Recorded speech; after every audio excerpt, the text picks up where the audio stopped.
Welcome to my YouTube channel ओडी एजुजन को। आज आम आलोचना करवा साइंस रो क्वेश्चंस।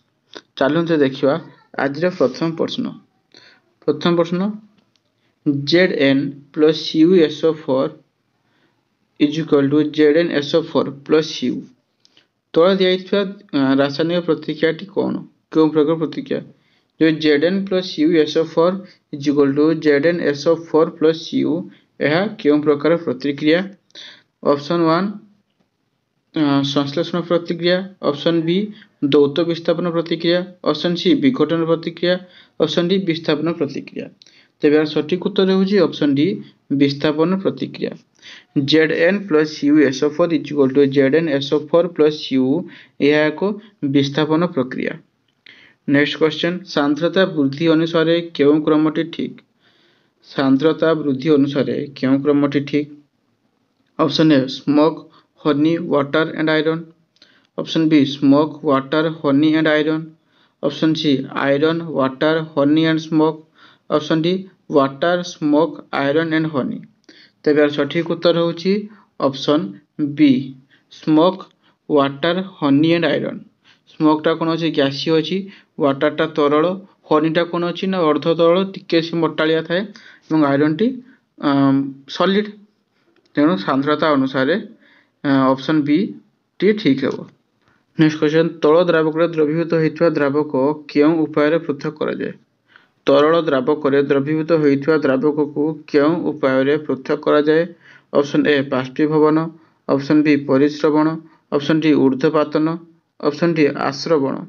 तेज यार सठिक उत्तर होची ऑप्शन ए बाष्पीभवन। तरल द्रावक द्रवीभूत होता द्रावक को बाष्पीभवन उपाय पृथक करा जाए। जदि तुम कौन कर ना पानी रे चीनी मिसाई देच तो पुणी थे से चीनी पाइबापी आम कौन करूँ ना ताकू पानी के गरम करा दरकार। पानी को फुटेले कौन हम ना जलीय अंश सब बाष्पीभूत हो पलैज चीनी अंश रही। तो यहाँ से लगे बाष्पीभवन प्रक्रिया आंसर है। नेक्स्ट क्वेश्चन निम्नलिखित यौगिक मान मध्य केउंटी को गरम कले सीधा सड़क गैसीय अवस्था को परिवर्तित हुए। निम्नलिखित यौगिक मध्य केउंटी को गरम कले सीधा सड़क गैसीय अवस्था को परिवर्तित हुए। Option A calcium chloride, option B amino chloride, option C sodium chloride, option D potassium chloride. तेज सठिक उत्तर होची option B amino chloride. Amino chloride को सीधा सड़क एमिनो क्लोराइड को गरम कले से सीधा सड़क गैसीय अवस्था को चली आसी थाए। नेक्स्ट क्वेश्चन विचार को निया चारोटी निम्नोक्त बाक्सर आकार और आकृति समान किंतु सेथिरे थिबा द्रव्यमान अलग सेମାନଙ୍କ मध्य केउंठी जड़त्व सर्वाधिक। विचार को निया चारोटी निम्नोक्त बाक्सर आकार आकृति समान किंतु सेथिरे थिबा द्रव्य मान अलग सेମାନଙ୍କ मध्य केउंठीर जड़त्व सर्वाधिक हेब। ऑप्शन बी तुला द्वारा परिपूर्ण बाक्स, ऑप्शन बी खाली लुहा बाक्स, ऑप्शन सी बही द्वारा परिपूर्ण काठ बाक्स, ऑप्शन डी बही द्वारा परिपूर्ण लुहा बाक्स। तेज यार सठिक उत्तर हम बही द्वारा परिपूर्ण लुहा बाक्स।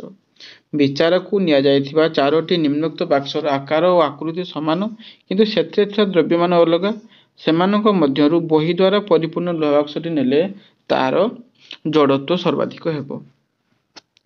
नेक्स्ट क्वेश्चन जूल और अर्ग मध्य संबंध डैश अटे। जूल और अर्ग मध्य संबंध कौन अटे। Option A 1 joule is equal to 10 to the power 8 erg, option B 1 joule is equal to 10 to the power 5 erg, option C 1 joule is equal to 10 to the power 7 erg, option D 1 joule is equal to 10 to the power 3 erg. तेज यार सठिक उत्तर हो option C 1 joule is equal to 10 to the power 7 अर्ग्स हेबो। Next question डेंगूर कारक केउठी।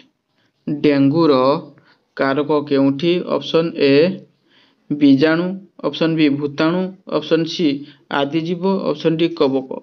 तेज सठिक उत्तर होची ऑप्शन बी डेंगूर कारक भूताणु व भाइरस होता है। नेक्स्ट क्वेश्चन गहमर कलंकी रोगर कारक है डैश। गहमर कलंकी रोगर कारक डैश। ऑप्शन ए पॉक्सनिया, option B penicillium, option C aspergillus, option D पाइथिसम। तेबे यार सठिक उत्तर होउची ऑप्शन ए पॉक्सनिया। गहमर कलंकी रोगर कारक होउची पॉक्सनिया। नेक्स्ट क्वेश्चन, ग्राम पॉजिटिव बीजाणु कोष भित्तिर केउ मुख्य उपादान अटे? ग्राम पॉजिटिव बीजाणु कोष भित्तिर केउ मुख्य उपादान अटे? Option A lipoprotein, option B lipopolysaccharide, option C peptidoglycan, option D glycoprotein. तेबार सठिक उत्तर होउची option C peptidoglycan. Next question, केउंटिरे न्यष्टि नथाए? केउंटिरे न्यष्टि नथाए? Option A yeast, option B स्नायुकोष, ऑप्शन सी परिपक्व स्थानपाई आरबीसी, ऑप्शन डी एमिबा। तब यार सठिक उत्तर होउची ऑप्शन सी परिपक्व स्तन्यपाई आरबीसी। नेक्स्ट क्वेश्चन, केउंठी कोषर अंतः परिवहन संस्था? Option A chloroplast, option B endoplasmic reticulum, option C Golgi पिंड, ऑप्शन डी माइटोकॉन्ड्रिया। तेबे यार सठिक उत्तर होउची ऑप्शन बी एंडोप्लाज्मिक रेक्टिकुलम। यार सठिक उत्तर एंडोप्लाज्मिक रेक्टिकुलम कोषर अंत परिवहन संस्था। क्वेश्चन, केउंठी मरुजीवीर एक उपयोजन नुहे? केउंठी मरुजीवीर एक उपयोजन नुहे? ऑप्शन ए कंटारे पत्र रूपांतरित, ऑप्शन बी उच्छेदन नियंत्रण, ऑप्शन सी काठ फंपा, ऑप्शन डी निमग्न स्तंभ। तेबे यार सठिक उत्तर होउची ऑप्शन सी काठ फंपा। काठ फंपा मरुजीवर एक उपयोजन नुहे। नेक्स्ट क्वेश्चन, केउंठी मुक्त संतरणक्षम जल उद्भिद? केउंठी मुक्त संतरणक्षम जल उद्भिद? ऑप्शन ए पद्म, ऑप्शन बी कई, ऑप्शन सी सुनसनिया, ऑप्शन डी बरझांझी। तेबे यार सठिक उत्तर होउची ऑप्शन डी बरझांझी। बरझांझी मुक्त संतरणक्षम जल उद्भिद। तो आज ये आज आम डिस्कस कलु 2016 साइंस क्वेश्चन। तो जब आपण मानक आम भिडियोटी भल लगी तेरे भिडियो को लाइक करूँ, चैनल को सब्सक्राइब करूँ एवं आपण मानक सांग सहित भिडियोटी शेयर करूँ। धन्यवाद।